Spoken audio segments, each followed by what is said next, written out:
The last seed of trust. The day they ripped my lab coat off and tossed my name into the shredder, I thought the world would finally hear what I'd always known. That brilliance can be stolen, but it can't be silenced.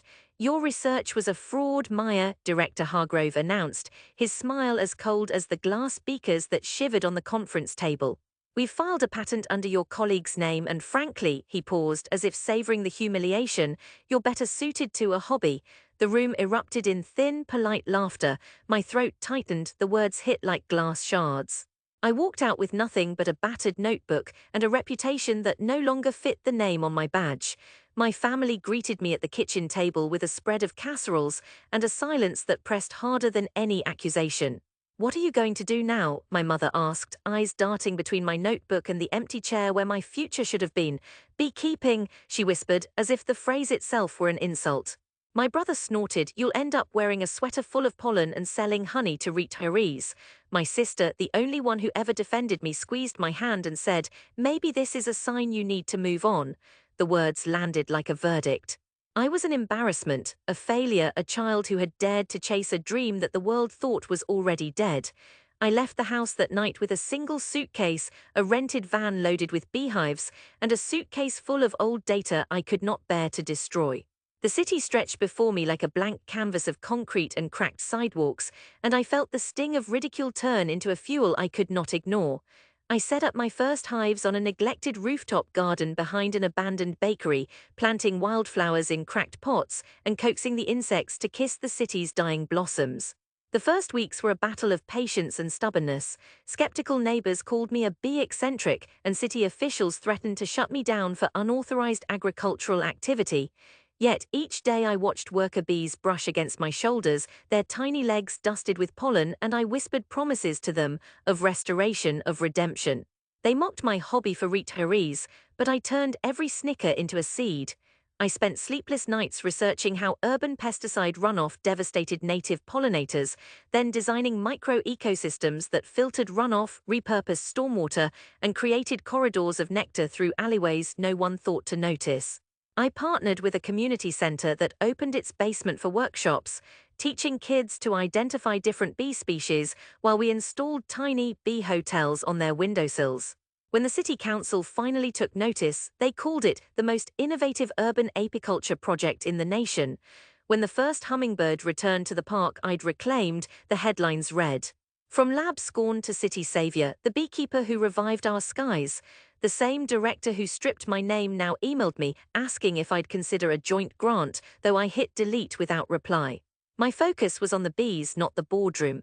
3 years later, the once barren lot behind the bakery had become a thriving sanctuary, a mosaic of lavender, rosemary, and native wildflowers that attracted not only honeybees, but also solitary species on the brink of extinction. My hives produced honey that sold out within hours at farmers' markets, funding the planting of over 1 million new flowers across the city. The rooftop garden morphed into a living laboratory where schoolchildren conducted citizen science projects, their eyes lighting up as they watched a queen emerge from a supersedua cell I'd carefully nurtured. The success was intoxicating, but the real triumph arrived on a rainy Saturday when I returned to the house that once called me a dreamer. My parents sat on the porch, their faces lined with years of worry as I unpacked a box of fresh amber honey. "We thought you'd be nothing," my mother whispered, eyes glistening. "We thought you'd just quit." My brother, who had once rolled his eyes at my bee thing, lifted a jar and tasted it, his expression shifting from disbelief to reverence. The honey dripped slowly, each drop a reminder of patience, dedication, and a stubborn refusal to let others define my worth. Then I led them down the street to the community garden I'd coaxed back to life. The air was thick with the low, steady buzz of thousands of bees moving in perfect synchrony.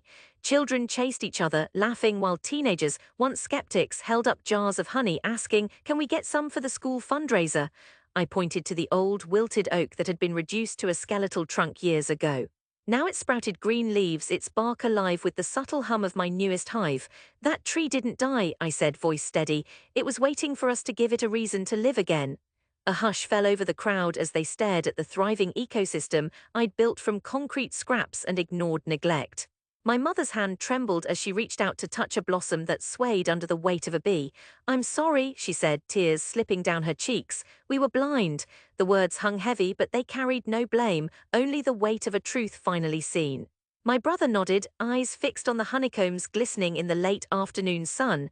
"You were always meant to be this," he whispered, almost reverently. The moment stretched, a silent reckoning between past mockery and present triumph. The family stood surrounded by the living proof of my journey, a tapestry of resilience woven from stolen research, relentless pursuit, and an unyielding belief that even the smallest creature can reshape a city's destiny. The bees, indifferent to human grudges, continued their work, a reminder that nature does not wait for apologies, it simply persists. Later, as I walked back home under a sky bruised with pink twilight, I felt the old sting of betrayal dissolve into a gentle peace. I realized that the very ridicule that once shackled me had been the catalyst for my evolution. The universe does not reward the maligned with miracles, it rewards those who refuse to surrender to despair. In the hum of my hives, I heard a simple truth: the only thing more powerful than a stolen idea is the courage to rebuild it on your own terms. That night, as I wrote in my notebook, now filled with data and dreams, I let a final sentence settle over the page. "We are all seeds waiting for the right soil to blossom," and for the first time since I left that house, I knew I had finally found it.